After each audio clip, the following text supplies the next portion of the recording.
chers collègues, gaz ak pétrole bi nga xamante ne mu ngi lëmbe.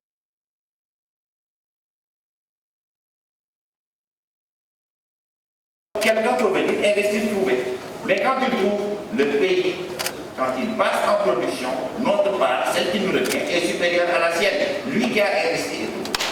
Et ça, il faut le dire. C'est dans le code pétrolier.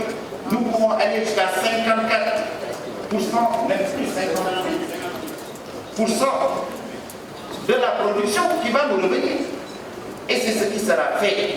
Les règles qui régissent l'exploitation diffèrent des règles qui régissent les contrats de production, mais aussi de partage.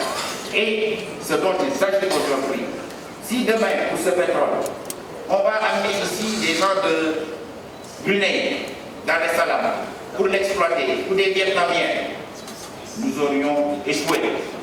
Ce que le président veut faire à travers ce poste, c'est promouvoir tout l'écosystème de production. Parce qu'on en parle du pétrole et du gaz aujourd'hui, mais c'est 2020-2021, pas avant. Il faut que nous soyons prêts demain pour qu'on ait, parce que nous aurions créé en amont un institut du pétrole, à l'image de l'Institut français du pétrole, ou d'autres grandes écoles d'ingénieurs du secteur. Il y a en Algérie, l'Institut algérien du pétrole, d'autres.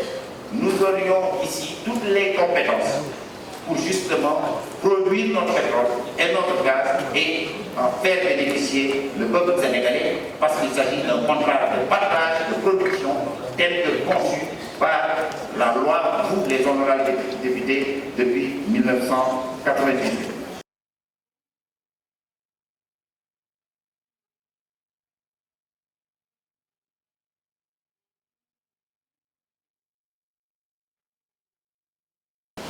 Aujourd'hui, le gouvernement a pris conscience de l'ampleur du phénomène et tel que ça a été rappelé par M. le Premier ministre, les forces de défense et de sécurité ont mutualisé leurs moyens pour intensifier la lutte contre le trafic illicite de bois dans toutes les zones frontalières.